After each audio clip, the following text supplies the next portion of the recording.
Good morning and welcome to the January market update. I'm not sure if you had your eye on the groundhog this past Friday, but he did predict an early spring, which is good news for those of us looking forward to some warmer weather. And of course, those of us looking forward to a warmer real estate market. Before I get into the numbers, two quick things. On Saturday, February 24th, I'm going to be hosting a client appreciation game night. If you're interested in stopping by, just shoot me a message and let me know.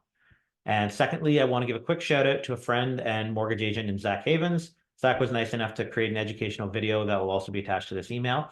I'm lucky enough to be connected with some amazing professionals, lawyers, inspectors, mortgage agents.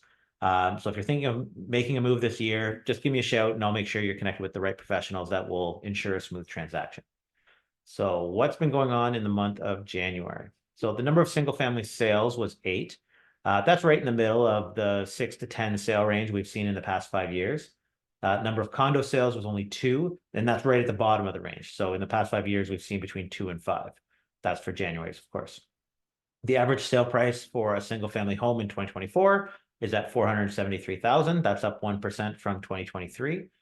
And the average sale price of condos, this is a little bit comical, is up 42% at 458,000. That's obviously due to a small sample size. So my guess is with only 2 sales, one was a lower end, one was a higher end, and it was kind of in the middle there at 458. But typically we see a lot more of the lower end ones. Last year's mark was an average of 322,000. So I suspect we'll be a lot closer to that as the year progresses. Median days on the market for single family homes was at 19. That's the same as we saw in December. So you're still looking at about 3 weeks as long as you're priced accordingly. Median days on the market for condos was at 122. And again, I think that's because of the small sample size, but we'll see what February looks like. So kind of in summary, January was another slow month for real estate in the area. Lines up with what we would see historically at this time of year. We got another month or two of winter to get through before I suspect we'll see the spring market come into full force. The other item to discuss is interest rates and how they're affecting the market.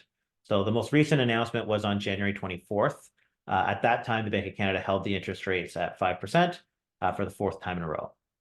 The next announcement is scheduled for March 6th. And while the Bank of Canada has kept rates steady, lenders themselves have actually been lowering their rates slowly these past few months, which is great to see. Click on Zach's video. He talks a little bit more about that. I'll let him cover that in more detail. Moving forward, I will keep an eye on interest rate announcements for you and keep you updated on how it's going to affect you. Don't forget, on Saturday, February 24th, we got a client appreciation game night. And as always, if you know anyone thinking of moving in the next few months, make sure you let me know.